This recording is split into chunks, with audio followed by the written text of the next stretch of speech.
تو ساری جماعت کو بولیں گے کہ اس کو جو ہے روکا جائے کہ زنا کے لیے ہوٹل گرین میں بھی کمرے دے رہے ہیں آج کے لیے یہ لوگ یہ ویڈیو بنائے اور پورے حیدرآباد میں اس کو وائرل کریں. یہ کب سے ہو رہا ہے؟ یہ کیا ہم نے یہاں پر کیا کار رہے ہیں؟ کیسے تم چلا رہے ہو؟ زنا کوئی جرم نہیں ہے؟ یا کیسے کمرے دے رہے ہو تم اسٹوڈنٹ کو؟ ہاں کیوں بچے کو 12 سال 14 سال 13 سال کے بچوں کو کمرے دیے جا رہے ہیں یہاں پر، اور جبکہ 18 سال تک شادی کی اجازت نہیں ہے اس ملک میں، اور یہ لوگ کمرے دے رہے ہیں اسٹوڈنٹ کو. والدین سمجھ رہے ہیں کہ ان کے بچے جو ہے کلاس میں ہیں کوچنگ سینٹر میں، اور یہ لوگ یہاں پر زنا کے لیے کمرے دے رہے ہیں. اسکول یونیورسٹی کوچنگ سینٹر کے بچوں کو لایا جا رہا ہے. اب یہ دیکھیں اس نے نماز پڑھنے سے شروع کر دی.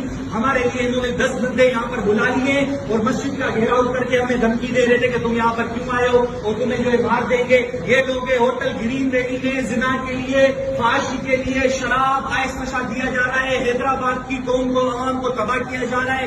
آٹوباد روڈ مسجد نگار کے سامنے قیامت کی نشانی ہے کہ ایک طرف مسجد ہے، دوسری طرف جو ہے یہاں پر زنا کے لیے کمرے دیے جا رہے ہیں. ساری عوام جو ہے واجب ہے، سب پر فرض ہے، ورنہ سب پر اللہ کا عذاب آ جائے گا. برائی کو روکیں، اس برائی کو روکنا سب پر فرض ہے. اس ویڈیو کو زیادہ سے زیادہ وائرل کریں.